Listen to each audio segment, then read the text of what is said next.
Peter, it seems like, reality, do you think that reality kind of gets more familiar with itself? I mean, I just notice things are sort of quietening down in terms of there being a lot more kind of acceptance of space and formless, voidless. Sure.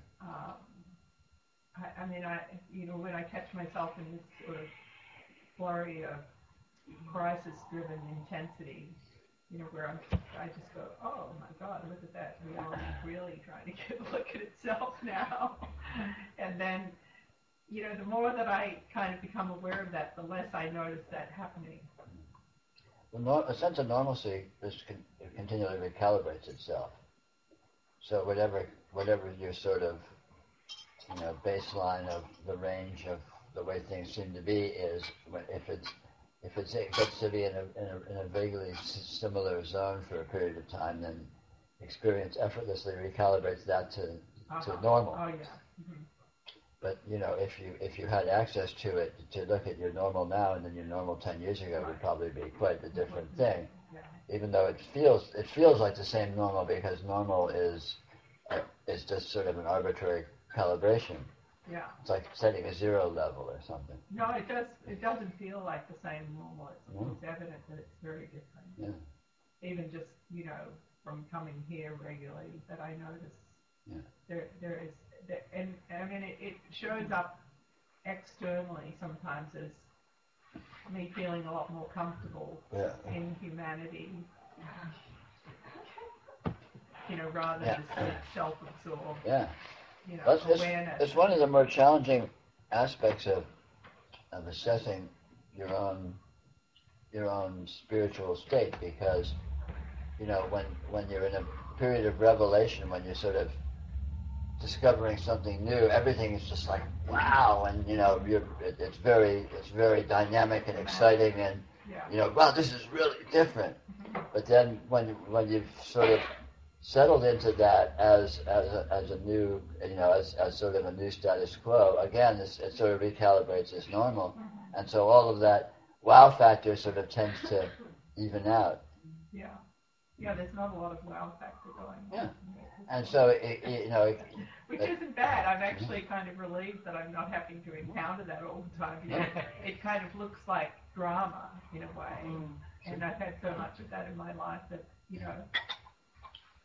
Yeah, but it's a real factor, because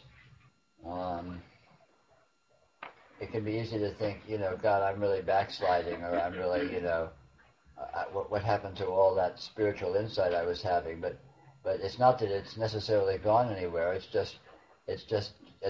the new normal, and so now you recalibrate to it, and then it just feels like same old, same old. Yeah, and I've actually been sort of, noticing that when I come to talks like this for the lunch, or that I usually go away with some awareness of what has transpired. That it's like something to chew on, even though it isn't dramatic or it doesn't seem like a wow, it's still been very valuable for me to do, because this is a very different environment from the rest of the environment that I travel through a lot of the time. Right. So it's good to be here and to get that grounding in a way. Yeah. Well, that's the point. That's the point of this, all this.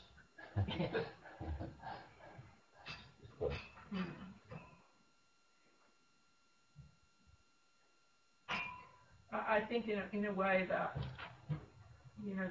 the experience is more subtle than that when the wow factor isn't. I have to look more closely to see what's going on actually. Mm-hmm.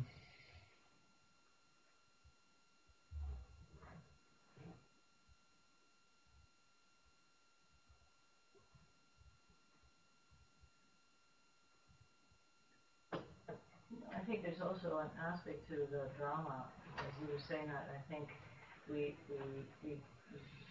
get enamored or habituated to drama, activity, and to be in that space of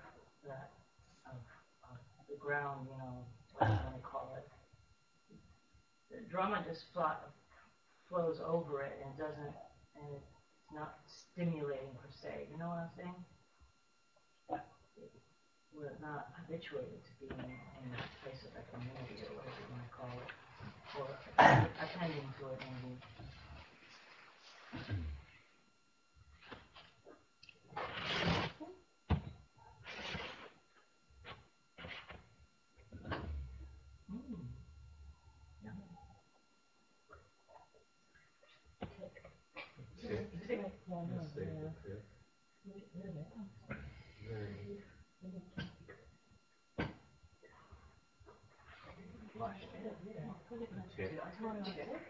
No. You really want to flush that thing. Don't leave it hanging out here. Bodhisattva city. I don't know if she's flushing it. Yeah. Save the pig. Sorry.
Can relate to what Willie was saying. It feels like I'm 80% less neurotic, but the remaining 20% now looms into 100% neuroses, and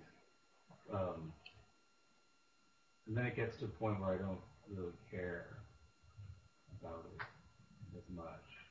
But it seems like it's still annoying because there's the tendency to a subconscious tendency to believe things, and anything you say, if I examine it,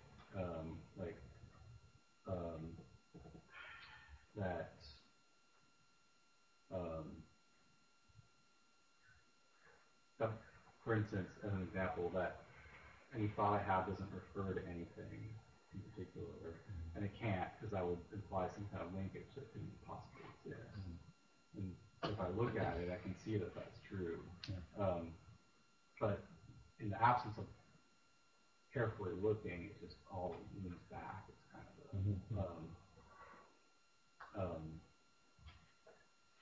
wallowing in the morass of belief and thinking things are a certain way. So I don't know if I need to do exercises or something, or pick everything apart individually for years. But also it feels like maybe the foundation can be just giving way gradually and make blocks at some point. Yeah, and the process of unfoldment, 90% of it takes place, beneath the table, not explicitly.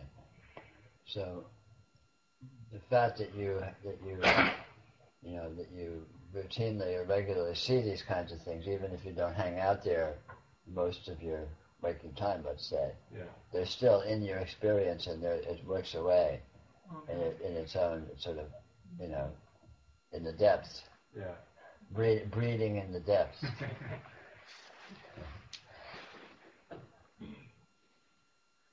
Well, maybe that's why when those intense periods happen, they seem so much more, because it's like going from a place of, integration to, sort of, it seems to be much more sharply focused on, insanity or, addiction or whatever, obsession or whatever it is. I mean, but at the same time, if I check closely while that's going on, I clearly feel like this undercurrent of no involvement in that. Right. Yeah. So I've been finding if I just, the distraction method's very good just to kind of do something else. Yeah. It's very important to understand that spirituality is not about what you do or don't do. Mm-hmm. It's not at all about what you do or don't do. It's not even about whether you're sane or not sane in your functionality. It's really not about that at all. It's about a sort of a permeative sense of context. That is felt sense of actuality, of this astounding context. And then what happens in that is completely irrelevant to that context, but the context is the important fact. Right. And then what happens or not, superficially, is just completely irrelevant. Ultimately, it's completely irrelevant, but it seemed to be less and less so the more and more context is felt as it is. So it's actually just sort of a change of focus more than anything. I mean, you could say that for sure. Sometimes that's it seems like that. There's like this ground of what is. And then, deluded experience is very censored. Mm-hmm. It's very tunnel vision. It's only seeing letting oneself see a very small portion of things from a very narrow perspective, and it's being held that way. But that vision, whatever it is, exists in a context that is actually present, even though it's being censored in the deluded, in ignorant sort of a framework. Deluded, ignorant, classical technical terms. But so coming to intuit the context is the important fact. Is the only relevant fact, and then whatever is going on in what previously would have been the main focus is completely irrelevant, because it's not about what's happening. It's not about the functioning. It's not about being functional or not, or being neurotic or not, or being this or that or not. It's about what that actually is, and where that actually is, and how that actually is, which the context reveals.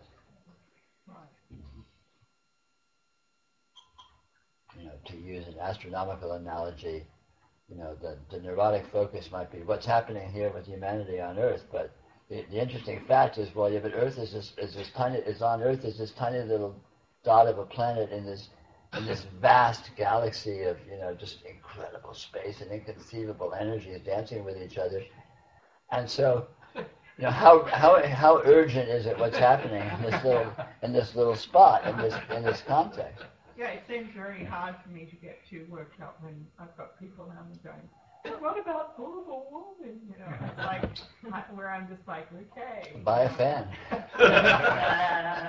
Buy stock and ice. Well, that's good. I like that. Yeah. Practice fanning, Make money off of northern shipping routes.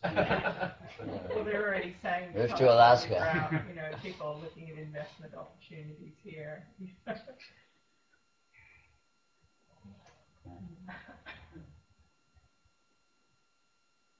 And by all means, and this is not to say to completely ignore more superficial aspects of functionality. That's all very well and good. By all means, live well, be a good person, do good works, try to save the environment and fight the good fight. I mean, if you're drawn to that, go for it. Hey, it's all good. Or not, But that's all fine. But that's not what spirituality is about, one way or the other. That just is completely irrelevant. Yeah.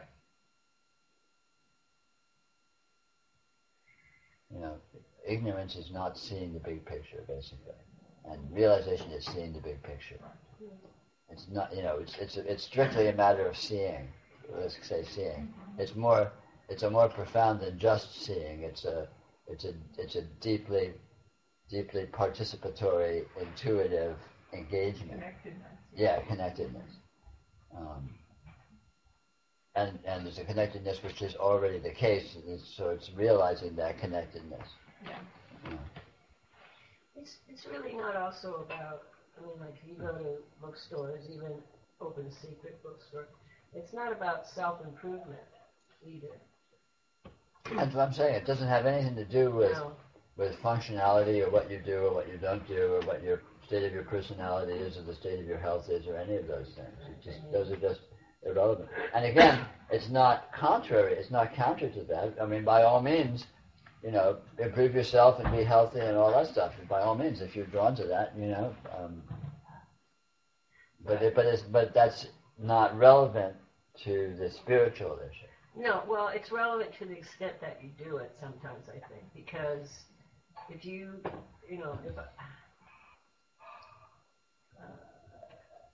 I've always had a tendency, I mean, to the extent a spiritual obstacle for me is self-criticism. Right. Which, again, is about the self. Right. And so that, but then I get stuck on that. Right. But the obstacle is not the self-criticism. The obstacle is getting stuck on it. Yeah, getting stuck. Okay, you're right.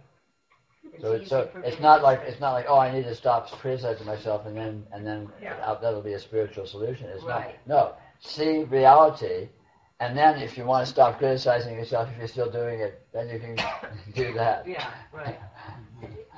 Yeah. Can't books and teachers and outside things push you in that direction, or which direction? To realizing what is? Certainly.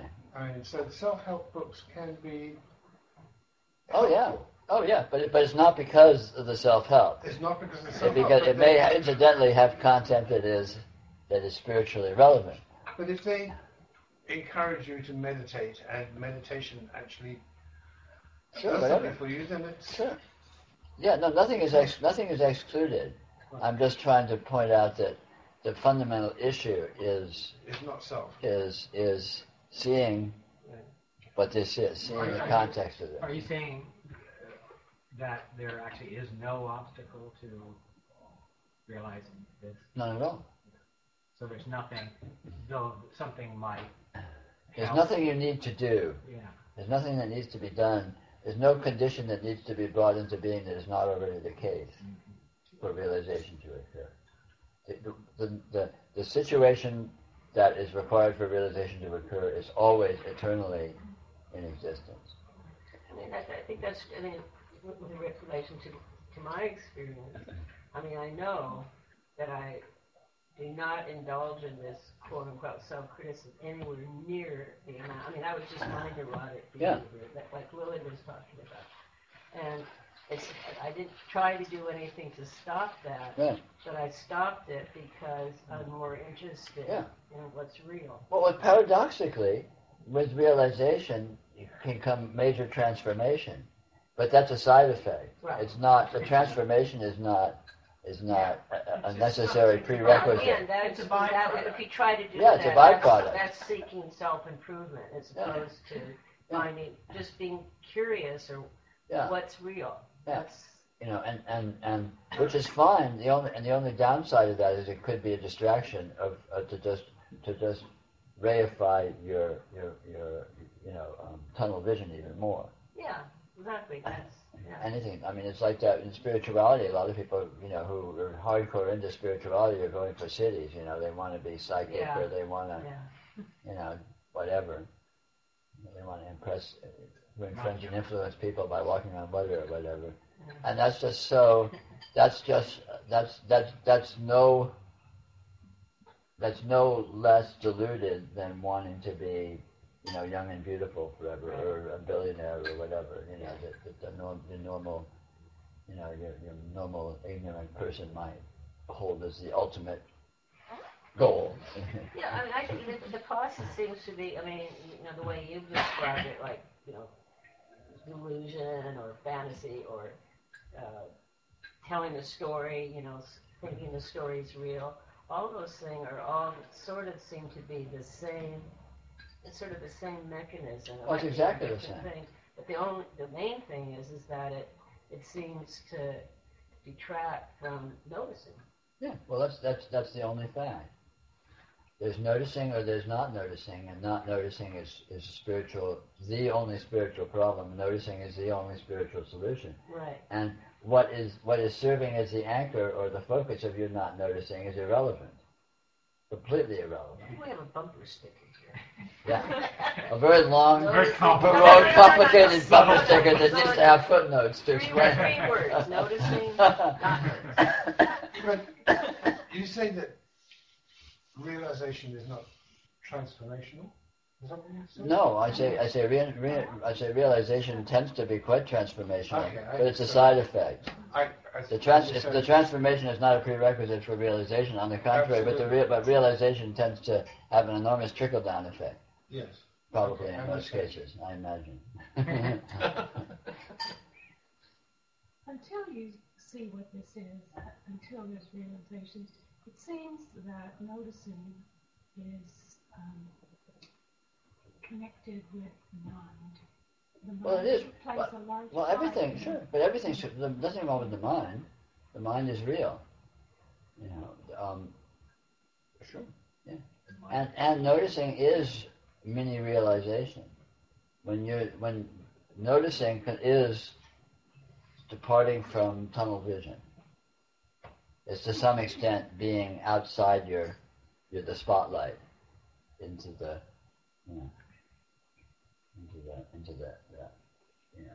terra incognita.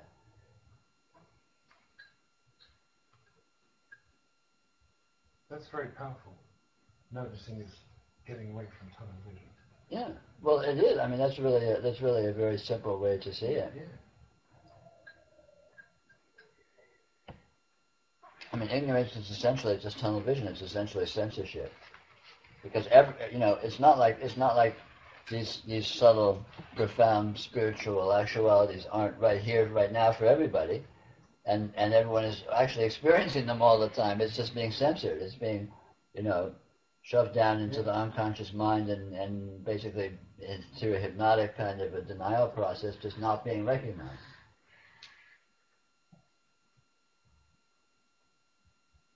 But the tunnel falls away. That's what's so amazing. Yeah, because it's not really there. It's a virtual tunnel created by a kind of a hypnotic focus. By the mind. Yeah, kind of a denial. Yeah, it's amazing. In some ways, that's almost just as amazing once you see that as realization itself. Yeah. The fact that it's happening. Sure. It's really odd.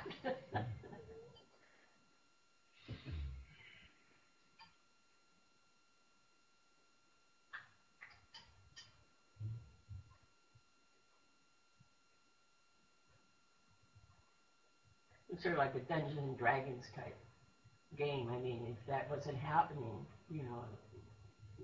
maybe realization wouldn't be any fun.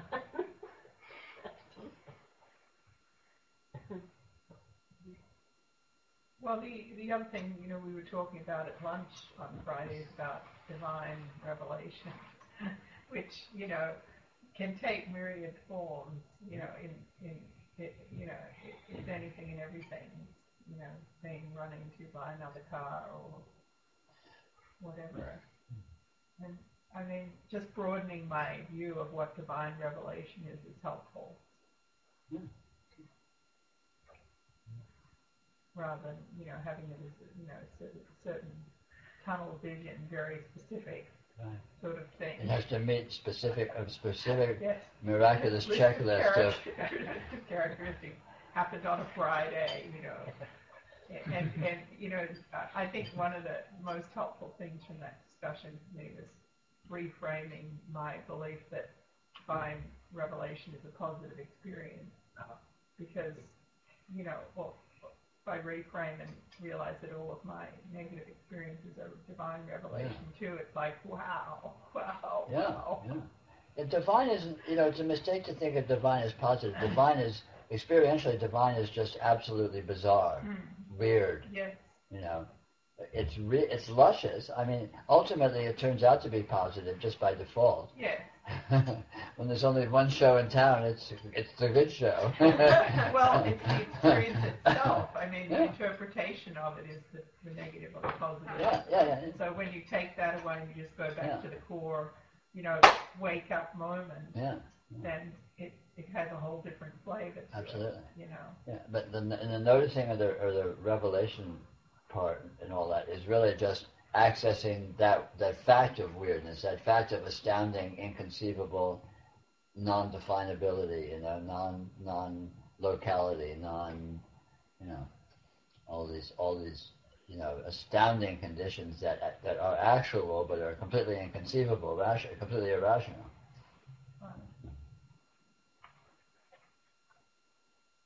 Which of course fits in with your typical, divine intervention or miraculousness, or right. And the unexpected nature of that often too.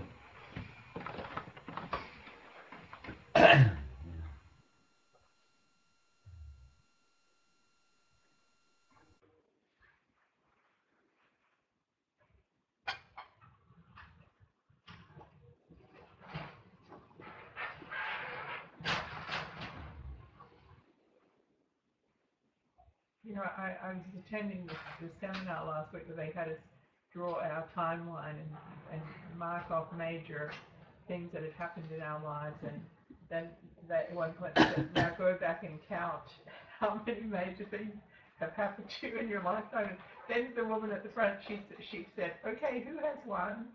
Who has two? Someone actually put their hand up for two, and I was like up at about 35. And counting. Yeah, right. There's another one. Oh my God, I just can't keep up with it. So I was really interested to hear what this person would do. It was a change in career. And I was like, that I could be so lucky.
I hear what you say about having the context seep in, and it's on accord, and that there's really nothing yet to do. So, would you say it's heavy-handed to at least prod that happening by intentionally considering spaciousness and openness? Not at all. And presentness and existence. And No, absolutely not at all. I mean, by all means, engage with it to any degree, by any quantity that you can. I mean, that's what I meant by noticing seems to be with the mind. I mean, it's like if I can seemingly put myself there by actually considering things that I know are beyond just a viewpoint. Of course, because the mind is not limited to the mind. The mind is not just the mind, because the mind doesn't exist in a vacuum. The mind is a small wave in a vast sea, and it comes with. So, mental events and mental functioning are vast events and functioning of the context. Again, it's a matter of context. The context participates. The context is active, it's participatory, it's integrated. So when something's happening in some subsystem, it's happening in the whole system. So mental functioning is actually entire being functioning. And the mind is not limited to the mind. Even conceptualization is not limited to conceptualization on the same logic, or for the same reason. Because it doesn't exist. It's not like concepts are just concepts, and then they sit here and they're absolutely cut off and baseless from all of other reality. They're just like separate little bubbles of creation that are created. It's not like that. They exist in a context which is completely non-conceptual, that they are actually one with. Right. Well, I guess I was suggesting more that putting energy into that and actually changing. Sure. But that's what I'm saying. It's how do you do that? How do you put energy in? Because the mind is connected with that which is beyond mind. If you want to classify it like that, and so it comes with. So any engagement is good engagement. Especially if you're pushing the edges of your normalcy, of your normal mode, of your sort of comfort zone. Right, because those patterns are so strong. Yeah. It takes. Yeah. I mean, that's the only challenge, really, is the dullness of our addiction to normalcy. Because conditions which are outside of that are really easy to find because they're everywhere, and so being with that to any degree is destabilizing to the normalcy. Which is why noticing is powerful, because you're going to experience that is outside of anything that you can wrap your head around, assuming you can wrap your head around your normalcy. Hey, did you say the mind is connected to the no-mind? Sure. Okay. I mean, to the extent there is a mind and a no mind. I just didn't hear what you said. Which is pretty arbitrary, yeah. Because nothing exists disconnected. Everything is, a fractal manifestation of everything else, or wholly, I don't know. There's no way to put it. It can't be defined or described. Well, what could we even say about the mind at all? Oh, sure. Well, no, I mean, I'm really asking because I have no idea. No, but you can. But if you think, if you can talk about mind and mental engagement, mental functioning, if that's meaningful to you, that's fine. And if you consider that as some partiality, that's fine. But one can point out in that context that that's not actually a partiality. Right. Like you just did. Yeah, well, I attempted. My feeble attempt. So that if you're saying anything about it, it's something to do with mental functioning, is what you're saying. The mind. Sure, maybe. Well, maybe or maybe not. I mean, the mind is whatever you think it is. Ultimately, there is no mind. There is no anything. What there is can't be said. And everything that is that and is aspects of that. So mind, body, anything you bother to try and indicate is actually that. I know. Yeah. So but if you're in a frame of reference where these things seem to be actual to some degree, then that's fine. So, but then it's possible to point out that these seeming actualities exist in a context which is vastly other than that, and that's the whole point: is that context is available and accessible, and it essentially undermines any partialities or partial ways you're holding these conditions to exist or be differentiable from each other.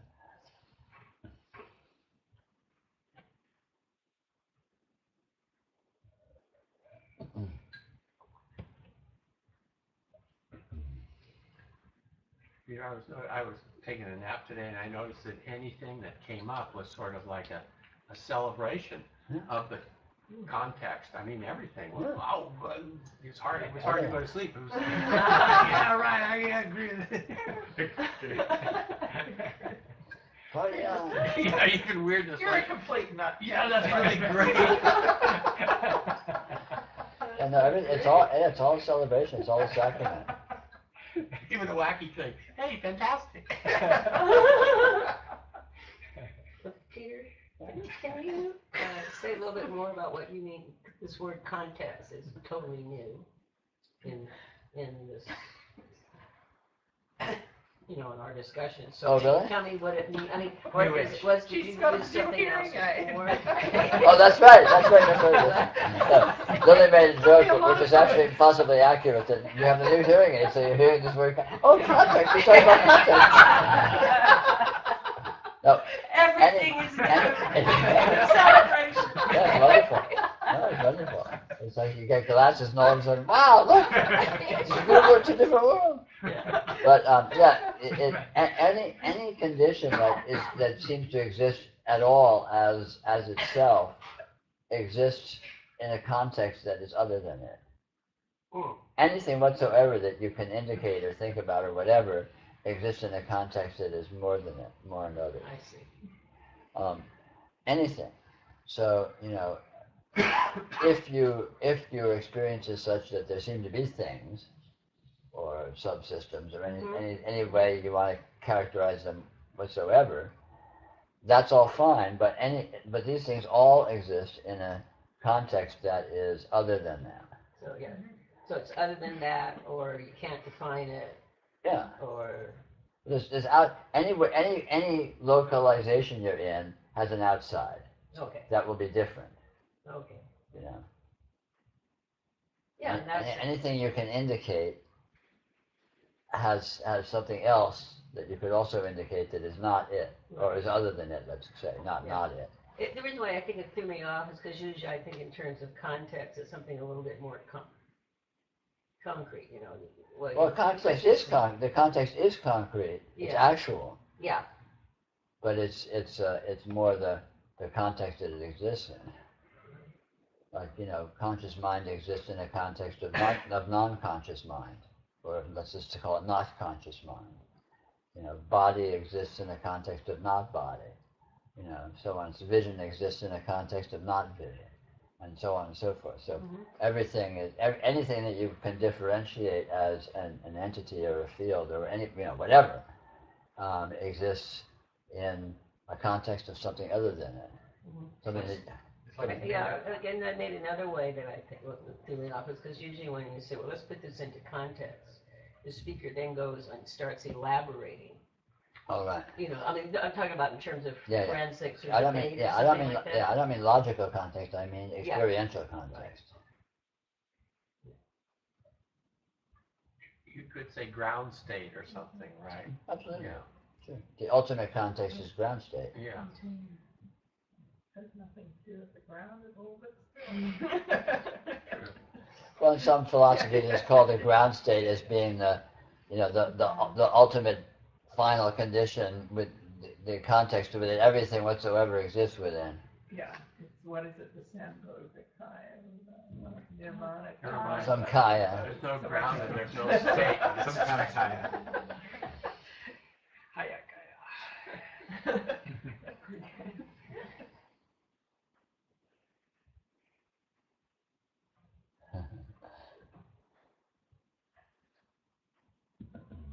I keep in the sense like everything that you could say is kind of like drawn out of Right. everything that is not or is not that or something. Yeah, It's sure. kind of like it's like the same stuff somehow. Yeah, that's what I'm talking about. Well, it's like that which isn't appearing is that which does appear. Yeah. What appears is made of the same thing as what is not appearing or as what is not it. I mean, that's it's another way of putting it. And it seems like maybe, I mean, this is sort of surmising, I suppose, but it's like almost like attention is what does it in a sense, like Sure, absolutely. whatever attention is, but just like it's like Yeah. some I mean, there's kind of magic. Yeah, the real mind fuck in this whole thing, the thing that really screws things up is focus of attention. Because focus of attention seems to create Whatever. localization. Yeah. Seems to create a this versus a that, a center and a non-center, and and focus of attention is inherent to this, to experience. Well, so in a way, because like kind of how I'm experiencing Paul is like there's this real softening of that focus, as in like whatever. It's just not, it's not sharp anymore. And even when it's sharp, it's not sharp. Well, I would say that one develops a real an intuition, an engaged intuition that what is not in focus is just as actual and real as what is in focus. So the focus at that point, whereas I think that when one doesn't have a more deep sense of this, the focus tends to be a real censorship. So what you're focusing on, everything else just sort of is second-class citizen. It's just diminished. Yeah, or not there. Whereas I think one gets a sense that what you're focusing on is very arbitrary,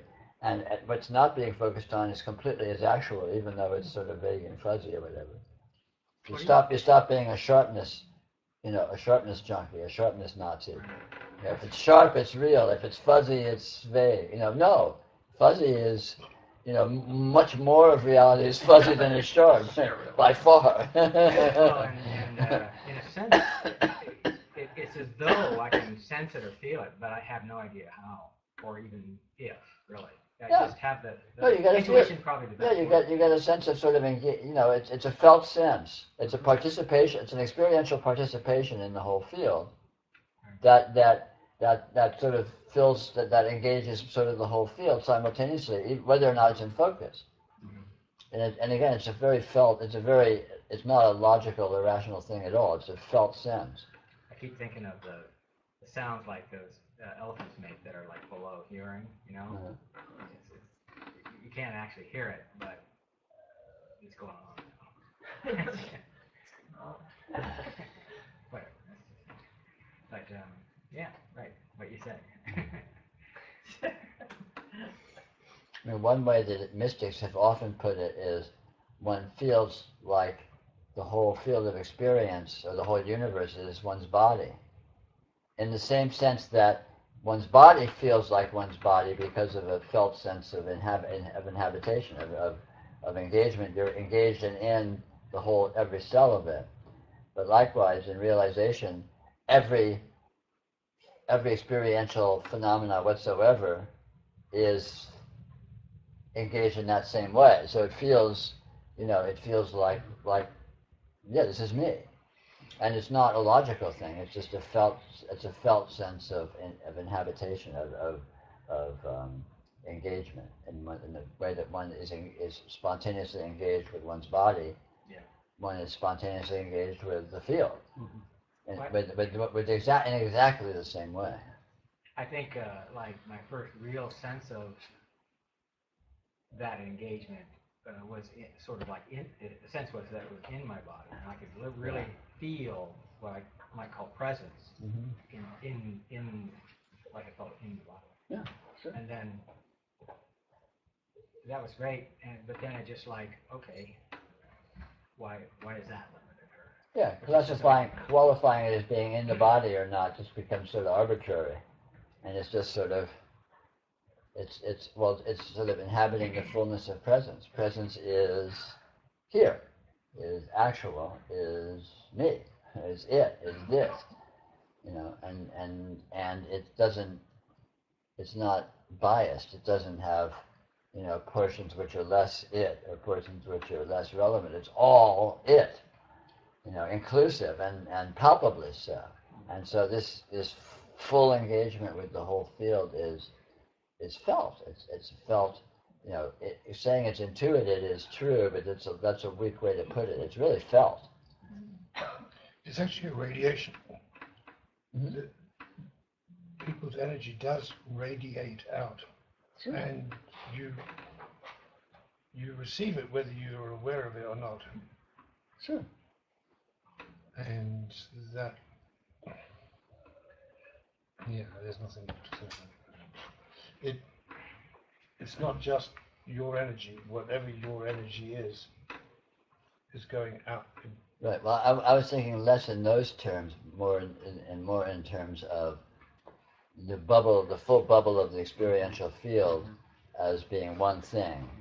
So rather than although it's certainly also true that sort of experientially and in terms of interpersonal energy and stuff, that's certainly the case. That there is a relative localization and as much of a field as you care to notice in terms of. But they go hand in hand. Oh yeah, yeah.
There's a question here, Peter.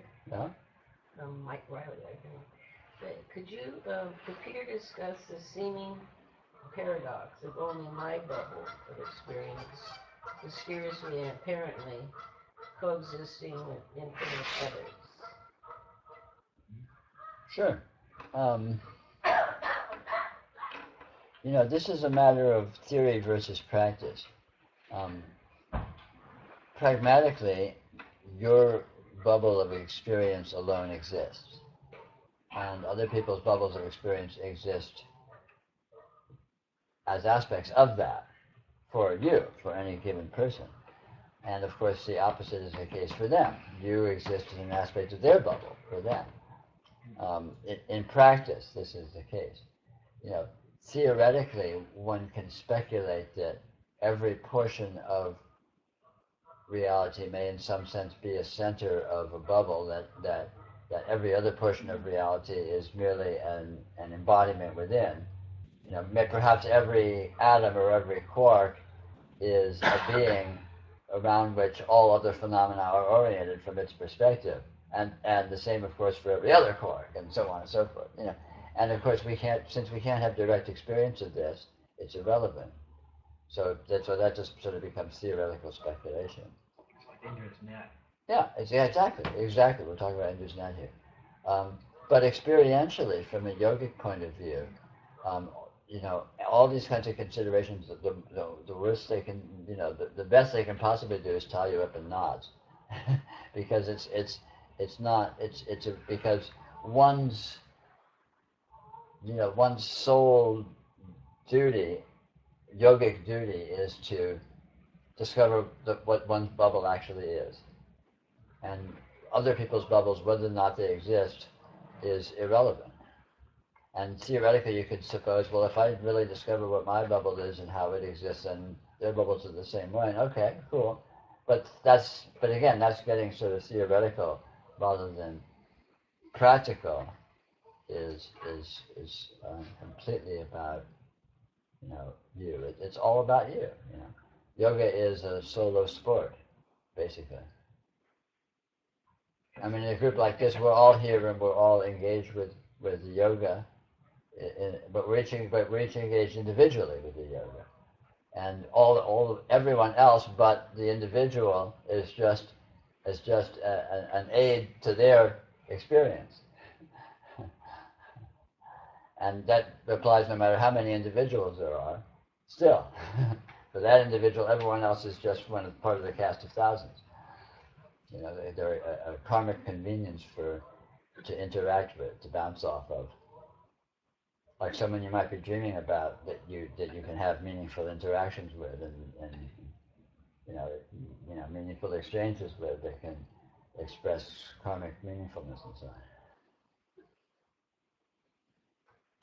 But from a yogic point of view, I think it's really important to not get bogged down in these kinds of concerns.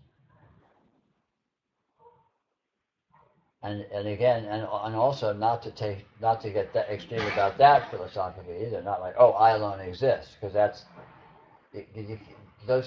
that's beyond the scope of yoga. God alone exists is the fact, and anyone else that exists, they're God too. So it's still true that God alone exists. So trying to deconstruct, one or many is absurd, because what this is completely beyond one or many. It's not, one or many is not, a relevant concern. Well, and it goes back to the ground, really, in the fact that, exactly so. Like the fact that we think we are us. Just yet another one of those. Well, this is an important point. This is an important point of the experiential bubble. The persona exists as an object just as much as other people's personas.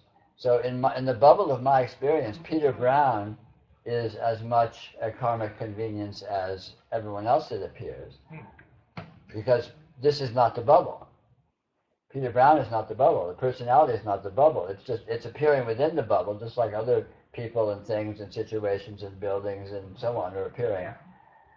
So it's very impersonal. It's very impersonal, but it's the true personal. Yeah.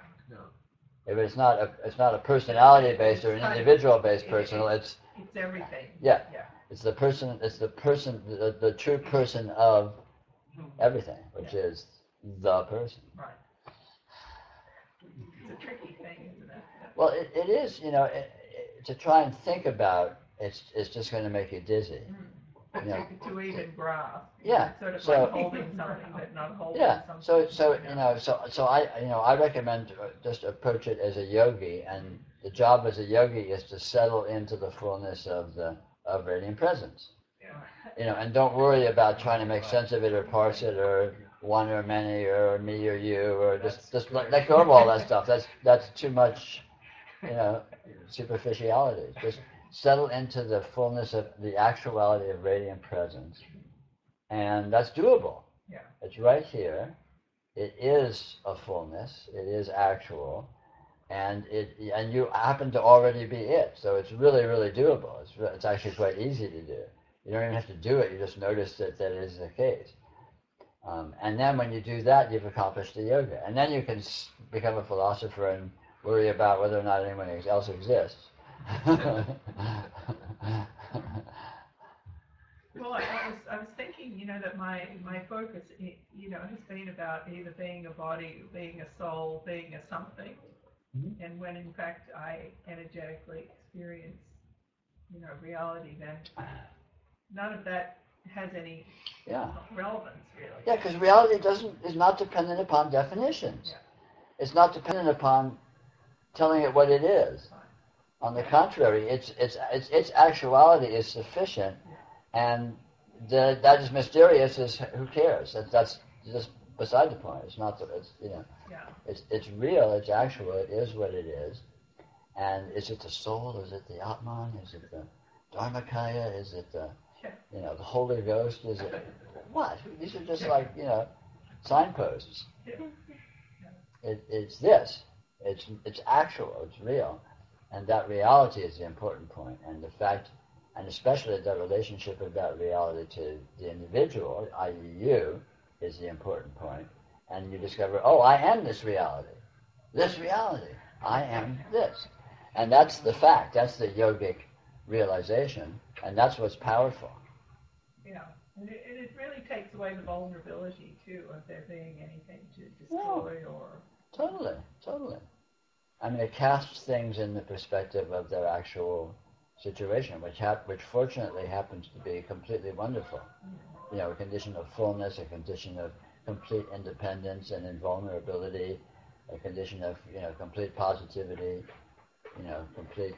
I mean, it's basically all the dilemmas of the poor frail individual are completely addressed and answered and crossed off the list by what one discovers this, i.e. one, happens to be.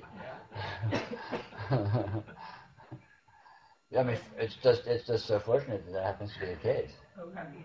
Yeah. I mean, can you imagine if the sort of consensus reality worldview of materialism was actually the bottom line? What a horror!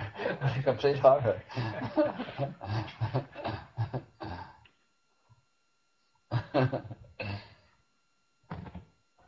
Well, it's time to have a little dessert break. How useful is it to pay attention to the seeming I as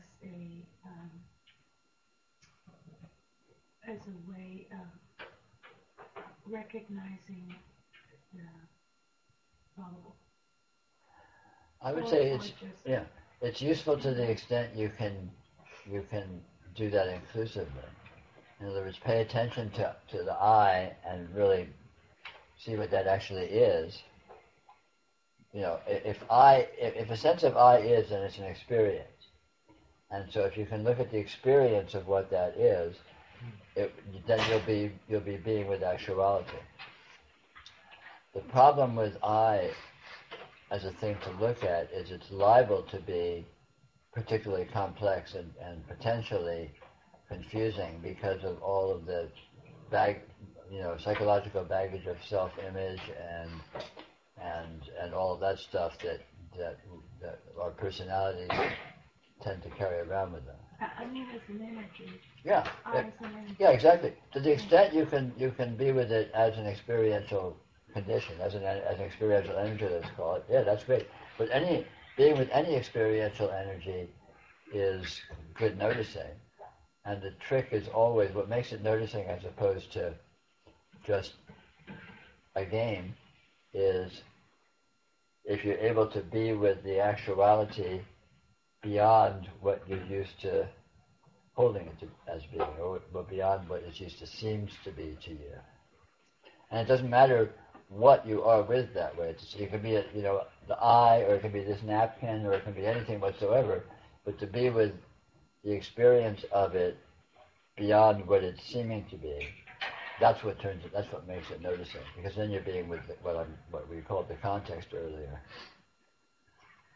Well, there's an aspect of it that has a sense of possession, that has a sense of well, there's the energy, and then, I mean, maybe it's a concept, I don't know, but there's something about it that seems to be possessive. Well, I is possessive, but the true I, the possessiveness of the true I is the possessiveness of this. Of all. I mean, I...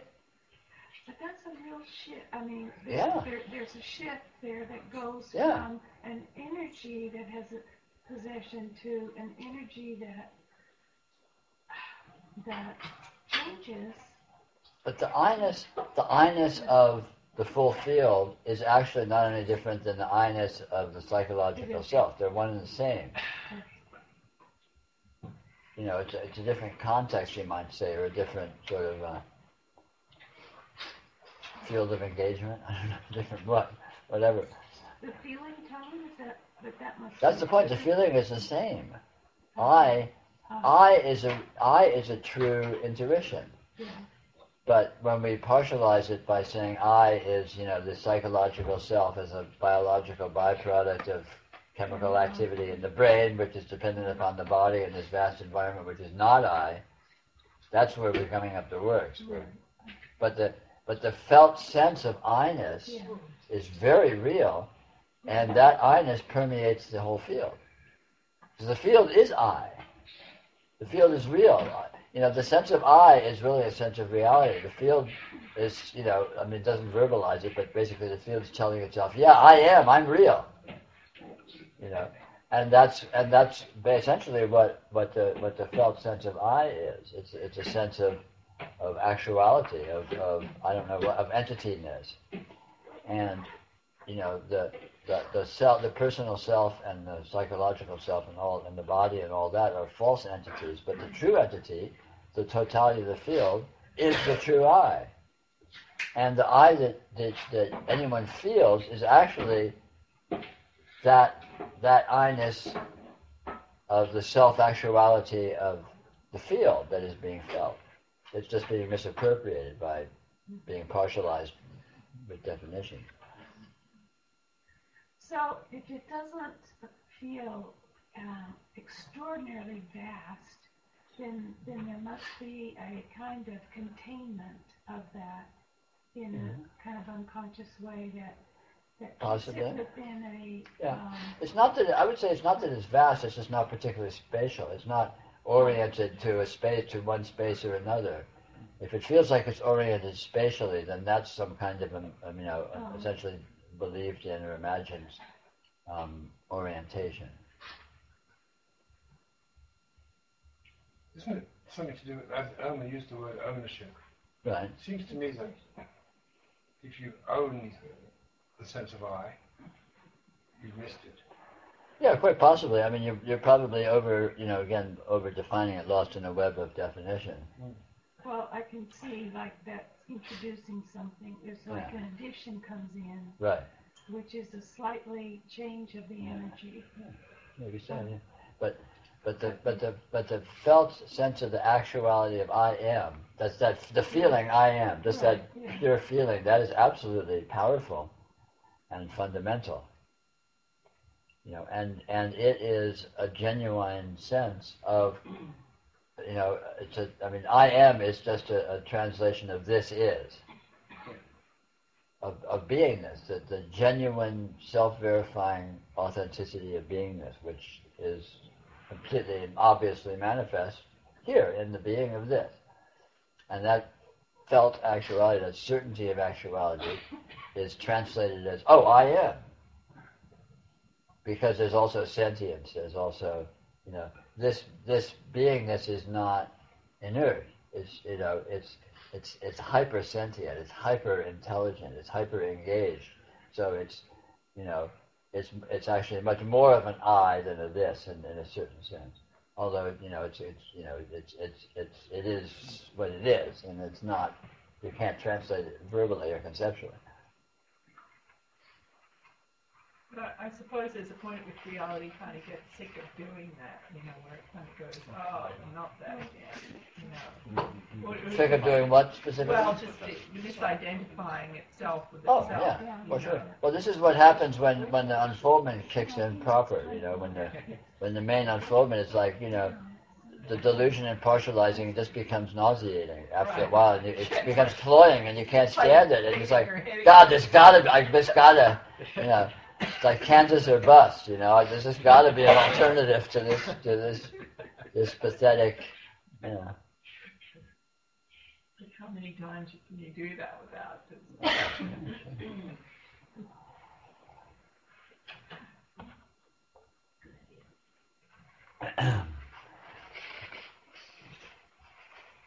But I mean, really feeling what the I sense really is profound. It's very powerful. That's excellent noticing. Provided you're with the actuality, and don't find yourself slipping into subliminal qualifications. But that's the case with any noticing anyway. So it's not,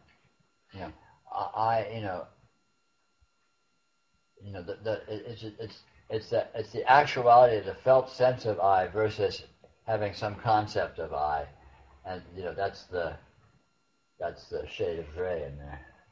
Well, it seems to have more of a localization than a non-spacious sense. Anything that seems localized is pretty much of a red flag that there's probably a conceptual or a believed interpretive aspect to that. So and if you find that happening, then you might want to play with bypassing it to literally to a sense of space or a sense of being, rather than I am to go to being and is that localized? I mean, find something that's not localized, or that's not filtered by its localization, because again, there's this very peculiar phenomena of focus, which is, which reality itself is doing, and yet even though reality is generating this experiential focus continually and ongoingly, and compulsively, let's say, when something is in focus, it's not actually any more or less real than anything that's not in focus, from reality's point of view. Although again, from an interpreted framework point of view or deluded point of view, you may not think that what's in focus is more important than what's not in focus. And so again, going to some aspect, some experiential actuality that is not particularly localized might be a better, jumping off point.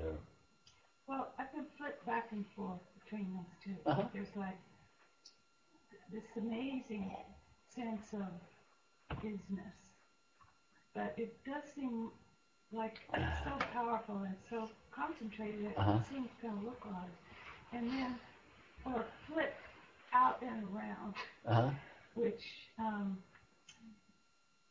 actually seems more. Well, it doesn't have the same intensity. It's just more of a non-localized awareness. Yeah. I mean, it's subtle because when you start getting into what experience really is, localization isn't really localized. So it's not an either or. It's not like there's localized and there's non-localized.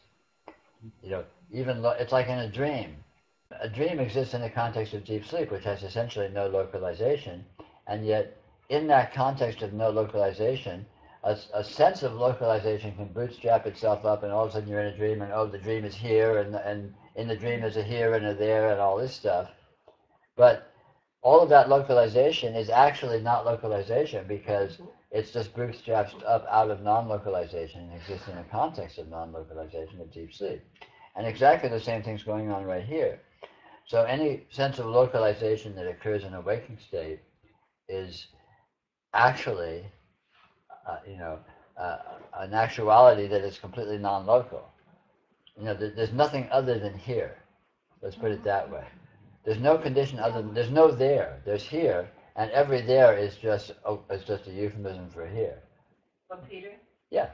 I think sometimes what appears to happen is that the sense of presence gets intermingled or interchangeable with the notion of localization. Sure. Because presence, it can't be anywhere but here. Sure. But here doesn't mean a localized point. Right. Presence is it's almost too much to say that presence is here. Right. Sure. Yeah. Because where is here? Yeah.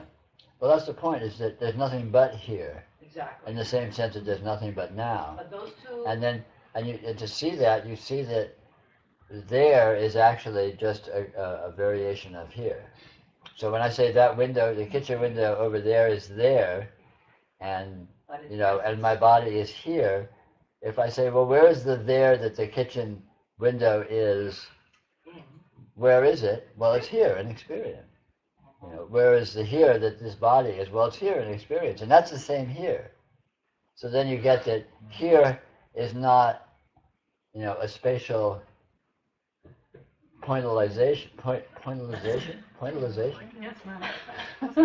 That's a good one. Well, that's why I Maybe I think can copyright it. that's why I think that the very sense of presence. Yeah, presence, exactly. Is more important to notice than Absolutely. any localization that you Absolutely. could possibly give it. Absolutely, because presence is obviously non-local. Right, it's just That presence. window is equally present to this body, is equally present to the computer, is equally present to the birds singing outside the window. And it doesn't need embellishment. No, it's just the presence is, and it's not. Presence is here, and there's no there, and there's no presence. But in language, it gets, like in school when they'd say name and your name and you'd say present, when the teachers were only calling roll. So the notion of present and the notion of here localized as it's something that needs to be seen clearly. Of course, anytime a notion enters the picture, there's all sorts of muddled implication. I think that the I that we were discussing before, that sense of I as here, we tend to personalize it and make it into most me typically. is this body and Sure. whoever is thinking and things. Yeah. For me, it's much easier to say chair rather than me, because I don't have all those associations in my mind that that's what try and drag me back to belief. Yeah, I completely agree. I mean, when people ask me about practical tips of yoga, and looking at the I, looking at the self, who am I? The Brahmana Maharshi inquiry, I say, all that's very well and good, but you're digging in a rat's nest. Why not instead of who am I? Why not just what is that? Because it's much less entangled. It has much less inherent. It's much less of a rat's nest of association and identification associated with it. So if you go to something in your experience that is basically totally meaningless to you, that you're neutral about, that has no charge whatsoever, no investment whatsoever, then it may be easier to see what's there, what its presence is, what its experiential energy is, simply because it's not entangled with any a priori psychological stuff and identification stuff and self-image stuff and all that complexity, which seems to show up in personality. In other words, something impersonal. Not because it's different than what's personal, but because it's less entangled than what's personal. But there's no energy there that can be connected with, of course there is eventually, but initially, I mean, the energy of the self and the presence of self, or your sense of awareness, is so much stronger than what seemingly are objects out there. Right, which is why it's good to go to the objects, because you're not going to get cowed and a sense of disproportionality by all the enormous power of sense of self and all of that. The neutrality, the seeming lack of value of neutral objects is their strength, because in that neutrality, what they are is much more readily and nakedly revealed, without all this complexity of the charge, all these charges of presence and self and awareness and whatever. Ultimately, they're the same, and one discovers they're the same. But the thing is, if I can discover what the experience of that wall is, I will actually be discovering exactly what the experience of myself is. but I'm doing it in a sandbox rather than in a snake's nest, metaphorically speaking. I thought there was a rat's nest. Rat's nest. Rat's The nest morphs. Those are often That's the problem. It That's keeps often morphing. in context, right? Well, it It's seems not. like that it's more than the fact that it's present. What's more than the fact that it's present? That you can experience them the same. I mean, there's objects, seeming objects, Right. and there is the fact of them. Right. There is the fact of their presence. Right. The very fact that there is presence is Right. a big deal. Yes, it is a big deal. One might even say the big deal. Only deal.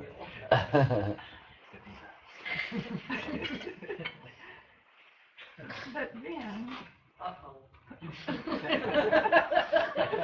How about and then? And then, yes. okay, and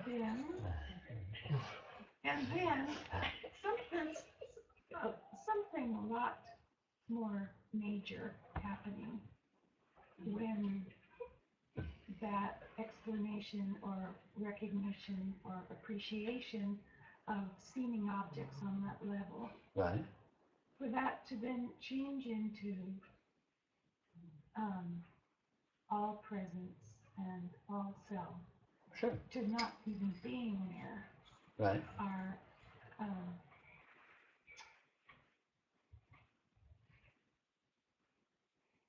something more than just appreciating. Well, it's not more. It's coming to appreciate more profoundly what it is. I mean, like when first toys with noticing, one might check out the thermostat on the wall over there. It's like, okay, there's a nice neutral thing that I don't give a shit about. Let me hang out with so what is the experience of that? What's that consist of? What's happening when I'm experiencing that? And at first it's like, yeah, what? Who gives a shit? It's a thermostat, which is kind of the point. But as one's noticing spontaneously deepens, all these layers of, oh wow, will spontaneously occur. And it's not about whether or not it's the thermostat or whether or not it's the self or whether or not it's this or that. The object doesn't matter because the revelation comes from the fact of experience. And anything that's experienced is the fact of experience. But again, these neutral experiences, these relatively neutral, objective experiences, are just easy jumping off points. You know, it's like trying to dig some dirt by going in a field rather than trying to dig some dirt by going into the center of Manhattan and starting to dig through the sidewalk. You know, with a couple of spades you're gonna have dirt in the field. And in New York you gotta get in the heavy equipment just to get down the dirt. You know, to do yourself a favor. You can dig here, I can dig there. Where should I dig? Well, how about over there? So in a sense, I mean, you're approaching objects as if they are objects, but you're not engaging with them in any way. Well, the point is not the objects. The point is experience. Right. The point is to discover what experience is. And again, to investigate experience, where do you look? Well, in experience, of course. And the point isn't about the objects. The point is to look somewhere in your experience where there's relatively little charge of identification or association or urgency or meaningfulness or mattering one way or the other or anything like that.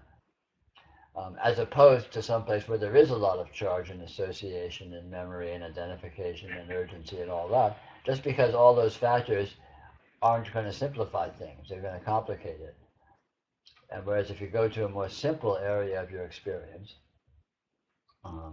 then it may be more nakedly obvious what's there without all these distractions that you have to wade through first. So you're looking at experiencing. Yes, the point is to find out what experience is. When you find out what experience is, you find out what everything that appears within experience is. Well, it seems when you look at experiencing, there's a concept of it along with the Sure. the practice of, or the Oh, experiencing oh yeah. of it. Sure, there's all kinds of concepts. So you could just like keep taking it from different perspectives. Sure, you can do. There's myriad ways of not being and noticing. But the advantage of experience is that experience is not a concept. Experience is an actual presence. So no matter how much concepts are present, regardless of that fact, naked experience is always present. But once you're noticing, it doesn't matter what you're noticing. Yeah, absolutely. You notice the thermostat, then you can notice yourself, you can notice the exactly. tone, and it doesn't matter. Exactly, because when in noticing, you're with the experiencing, not with what's being experienced. And it turns out the experiencing is the relevant fact. In ignorance, we think that what's being experienced is important, and experience is just sort of plain neutral, who gives a shit. But it turns out to be exactly the opposite. Experiencing is the real exciting thing, and what's being experienced is next to irrelevant. So, except it's not a fact. But which You said experiencing is the real fact. Right. There is no fact. Right. Well, to the extent there is a fact, experiencing is it. so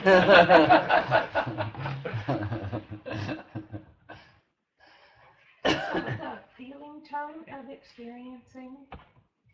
That's what it is. You don't need to qualify it or over-qualify what you're looking for. Just here is this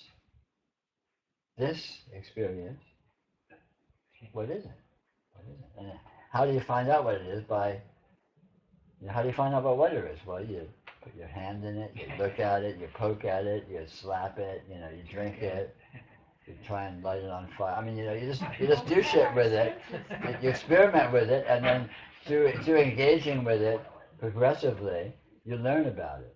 And so here's experience. What is it? What's it feel like? What's it look like? Where is it? Well, it's here. What's it made of? What's it doing? I mean, and again, not of course conceptually, just by you feel experience by experiencing. But you are inherently a profound intelligence, so you have all sorts of resources spontaneously to draw on to conduct this research. It doesn't need to be done rationally. You don't even need to know how to do it. You just start to say, hey, I'm going to do it. Magically, I'm going to assume that I know how to find out what experience is, and I'm just going to do it right here, right now. Here it is. Experience is present. I'm feeling it. What am I feeling? How am I feeling? How am I feeling experience? How am I feeling it? Okay, here's light appearing. How's the light appearing? How's the light being felt? And you don't expect an answer to the question, but you are with the actuality, and see what you can glean on it through irrational hyperintelligence. It's infinite. It's like there's an experience after the experience to the experience. I mean, Sure, just okay. Yeah. And that's part of it. The part of the experience is its infinite, sort of self-regression. But that reveals itself. Experience is looking at itself, looking at itself, looking at itself, looking at itself, looking at itself forever, and that's part of it. That's part of its texture, its nature. When all of that is directly revealed, just through, sort of intelligent engagement, just through, well, here it is. I'm engaging with it intelligently. What is this? How's the engagement happening?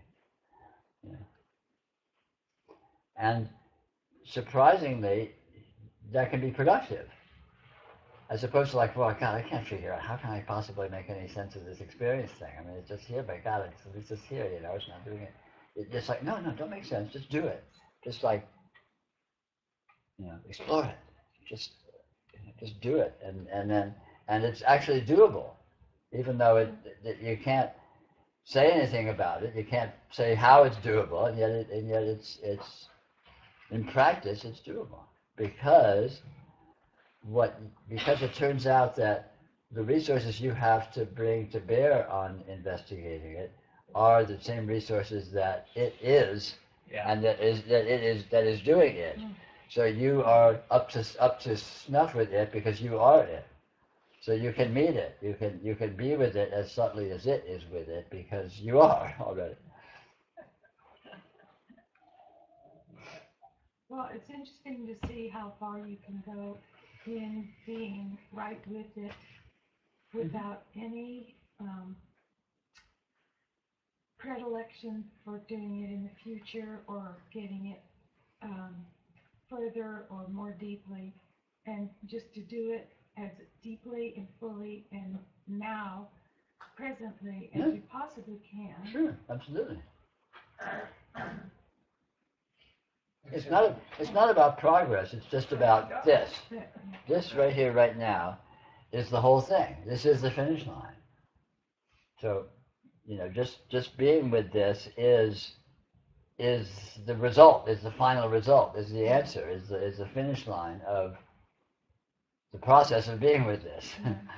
It's kind of like almost like water against a dam. Yeah, sure. Our ways of doing things are like the dam, and the water is like the relationship with experience, and there's always going to be some way that it's going to creep through, and suddenly there's a whole new way of that relationship to be. That has nothing to do with it. Yeah. There's endless dimensionality, endless intelligent engagement, and it's already here, it's already doing itself. I mean, that's why calling it noticing is really appropriate. It's not like you need to do something, but you notice all the astoundingness that is actually already being done, and just in this present. Well, and that's the water pressure. Yeah. Because it's always here. You don't have to do anything. Yeah. It's doing it for you already.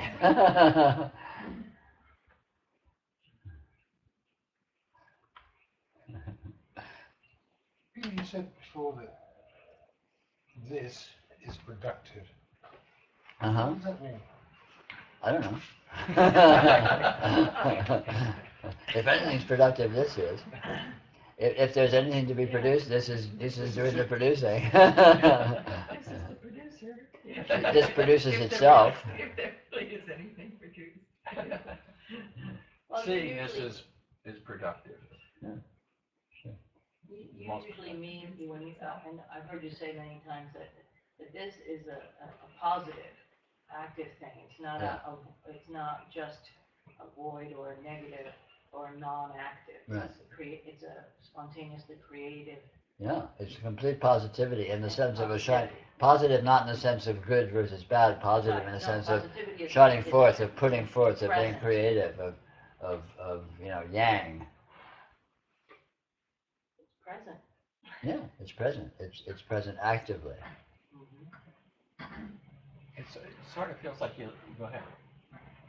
Well, what I found interesting was the fact that it's already here now, and the only reason we don't experience it is because we're blocking it off somehow. Well, it's worse than that. We do experience, but we define it as being blocked off. We define it as being not experienced, even as we are experiencing it. It's very perverse. It's an error of interpretation. Yeah, it's a complete error of interpretation. Failure to experience. Yeah. Peter, I've always had a little difficulty with this notion. I mean, I know that Pino used to do it when we'd go over to his house and meditate, to focus on the candle flame and that sort of thing. Sure. But to me, that engages Luli too much. Engages my sense of I'm doing the looking. Sure. Whereas discovering a sense of presence becomes impersonal somehow. Right. I agree completely. And so focusing on the thermostat or the lampshade or whatever, to me, it's irrelevant. It's not productive enough or useful because all these things are tricks. Because it's still sure. a dance between my viewing the lamp Sure. and how am I experiencing. Who gives a shit how am I experiencing? No, I agree. It's more about discovering the sense of presence. I agree completely. Where you discover your very own sense of presence. In other words, this Luli presence. Sure. As well as that becomes then wider and wider and wider. Where the Luli presence is everything that is in the field of vision, in the field of touch, sure. Smell. All of a sudden, there's no end to it. Sure. So presence is a little less personal somehow. Absolutely. Dude. But it's good to see presence in something that's impersonal. Well, it's a good starting off point, because then you're gonna, you know. Stay there. No, but it's like for beginners. It's a trick of priming the pump for discovering, noticing. Mm-hmm. You know, going to something neutral, simply because you're bypassing all the, you know, you're bypassing a lot of noise in the system. You're going to a relatively quiet portion of the system, so all the noise is not going to interfere with your measurements, scientifically speaking, with your readings. I was thinking of it like that, you know, the stone that the stonemason threw away became the cornerstone of the temple, like what you throw away, like just this rug and stuff. Yeah. That's, you can see it in there. Yeah. You know. Yeah. I mean, and none of this is important. They're just tricks, and they aren't of the essence in any way whatsoever. And you know, the rule of thumb with tricks is do whatever is useful. Yeah.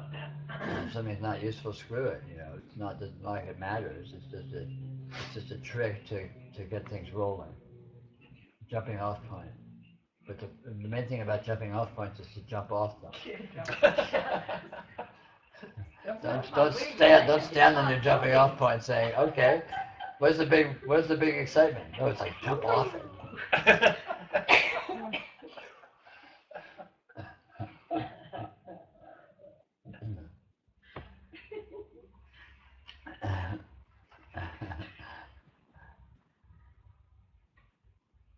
Where's it with the thermostat? Who gives a shit about the thermostat? That's what I'm saying. Jump off the thermostat. It's a good thing to jump off of.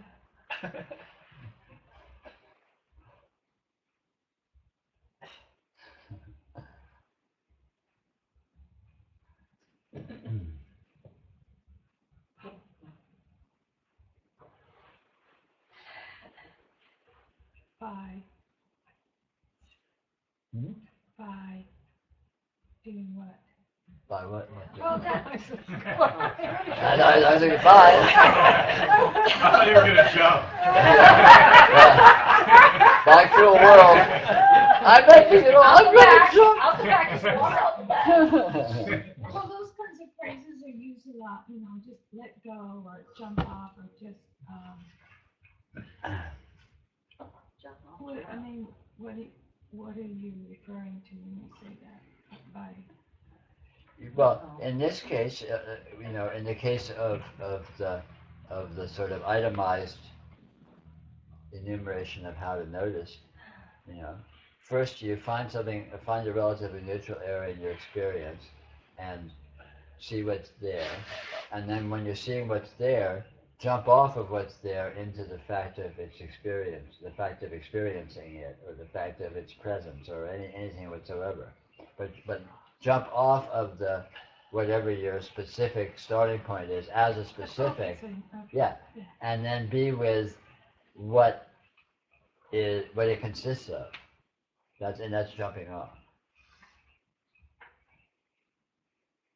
I mean, it's all allegorical. It's not literal. You're not actually jumping off of anything. And I don't mean, yeah.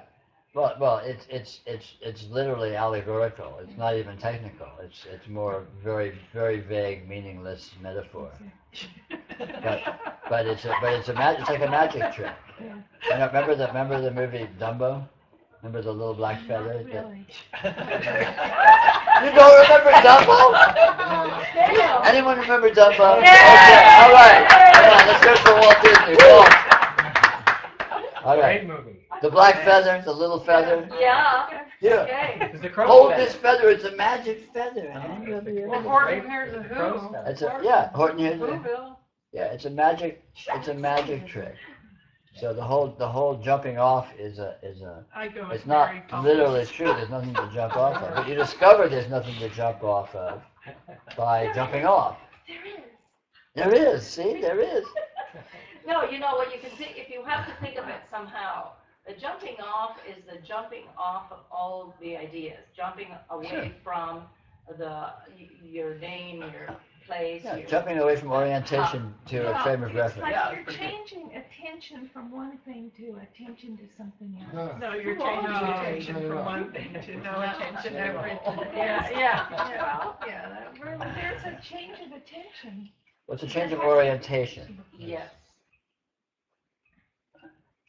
I mean, I can have attention on you and orient to you. You're a woman who lives in Marin and you're this and you're that. Or I can have an orientation to you. You're an experiential presence. It's exactly the same experience, but it's a very different frame of reference as an interpretive orientation. For me, the most common one is suspending belief. Sure, suspended belief is another way to put it. Yes. Interpretation. Sure, call it interpretation, call it belief, doesn't Suspend matter. is jumping off. But I mean this is the whole basis of magic is that interpretive frameworks are arbitrary. And when you discover interpretive frameworks are arbitrary, you can discover the context that they exist in, which of course is beyond an interpretive framework, and then you're with this. And this is this regardless of what you think it is. And yet this is this even if you think it's this or that or the other. If you think this is the world, it's still this. And if you don't think it's the world, it's exactly the same this, only it's no longer a world. It's a matter of discovering, we're basically discovering hypnosis, discovering how hypnotized we are. And you discover that by shifting your hypnotic frame of reference. And you go, oh my God. So that's it. It seems so different, and yet it's just the same as it always was. And then you notice that's always happening. We always have these sort of hypnotic frames of reference that exist within our minds as these frameworks of belief, interpretive belief, or what have you.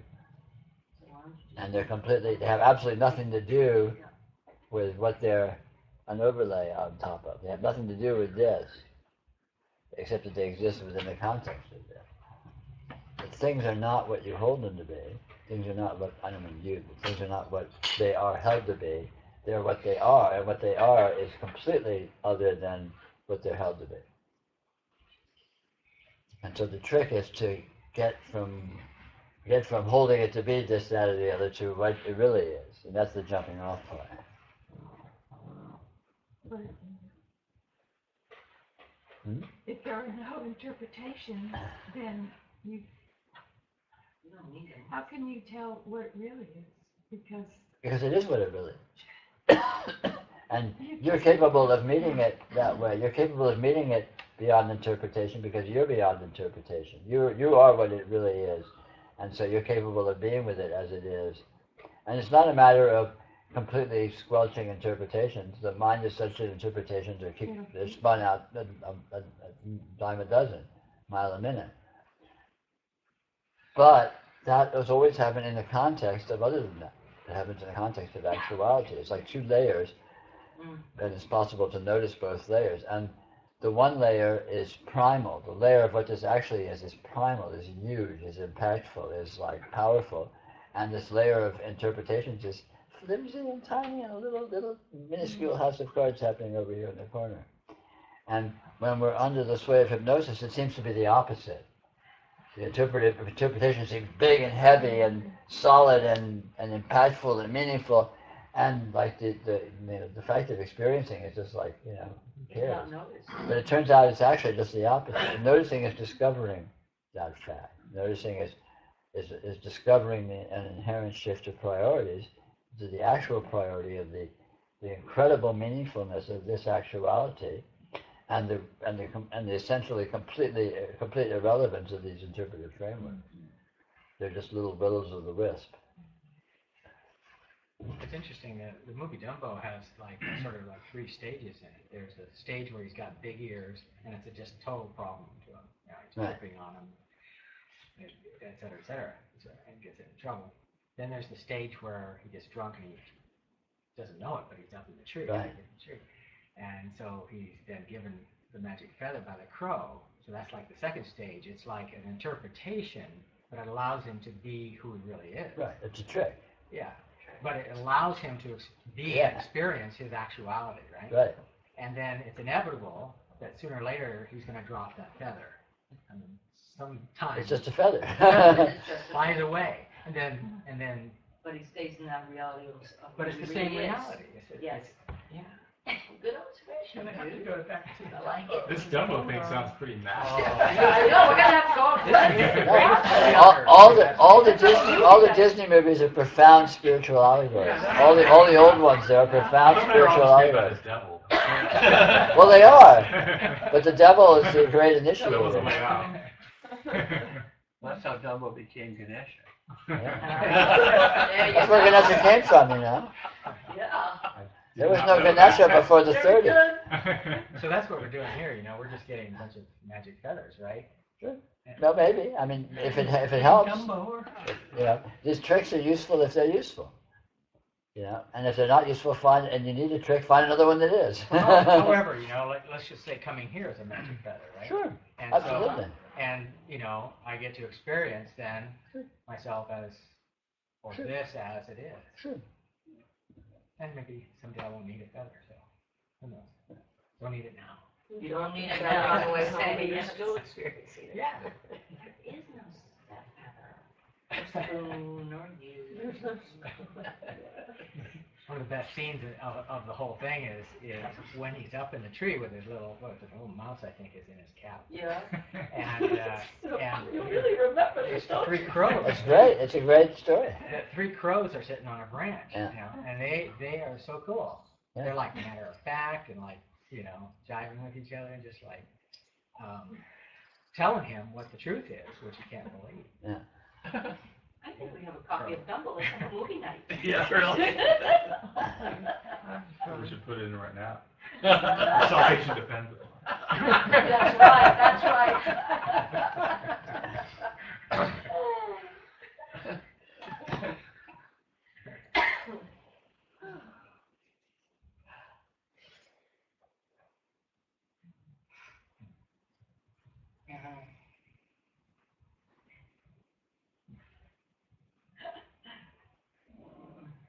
What did you do last night? Well, we went to Marina Bay and talked about Dumbo.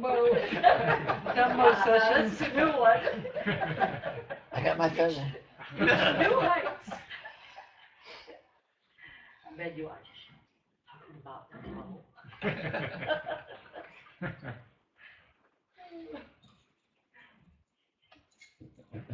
No offense,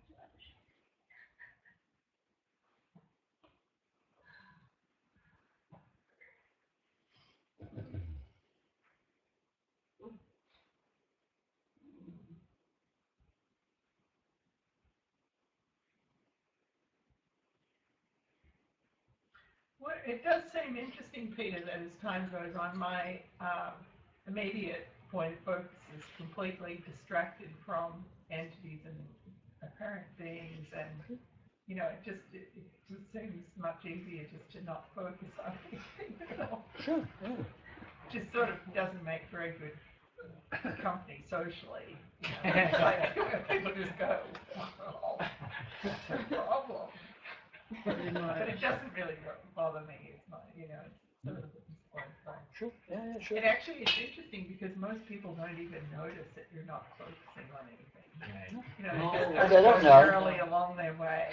They don't know, and you know, unless you're acting out, you know. Drooling.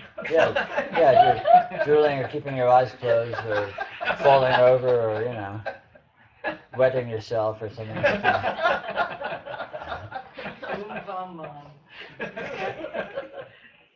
You know, it's working well in staff meetings lately.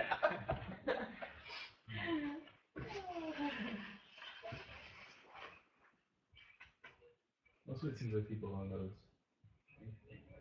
Like in the end, they tell you like, when you're worried, oh, well, I'm not drinking. People will notice I'm not drinking, and they'll say something, and then AA says, well, don't worry about it. They're just minding their own drink, which is totally true. No, it's like, true. No At the one pub after is the paying first attention round, to what Yeah, you're doing. people generally don't give a shit about anyone else. Unless they want something to gossip about, and they're going to do that anyway, so it doesn't matter what the topic is. It seems like there's layers and layers of interpretation. Infinite layers. Infinite layers. Of what? But it's not about stopping them, it's about seeing the context again. Saying that They exist in a context that's totally beyond and totally non-interpretable and not an interpretation. This is not an interpretation, this is an actuality. And interpretation exists in the context of this actuality, and the two essentially have nothing to do with each other, except that the interpretation claims to be about the actuality and is generated by and made of the actuality, but still in all, they essentially have nothing to do with each other. Because the actual conditions are completely beyond interpretation and any interpretations. So you're saying one can know what this is without interpretation? Absolutely. You can't know what it is with interpretation, in fact. Because you'll be seduced by an interpretation.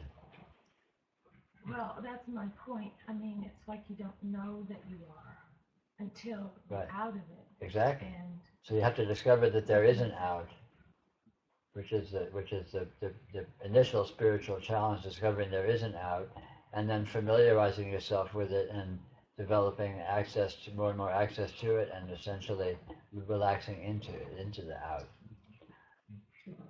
Which turns out not to actually be an out because you're just going to your natural condition that you've always been in, but you're reorienting to actuality, to the context, let's say, rather than to these points of focus of these tiny little interpretive frameworks.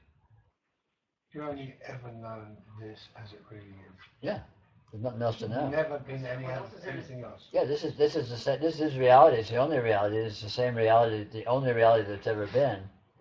But it is actually as it is. It is not what as you've ever thought it is. And the point is to discover that, and discover that it isness that it has as it is, and the interpretation can exist at the same time with it, and doesn't actually impact it as it is at all. okay, well, it's that discovering. Yeah. That's exactly. interesting. Yeah, it's that discovery that's interesting. Because I can't, I mean, I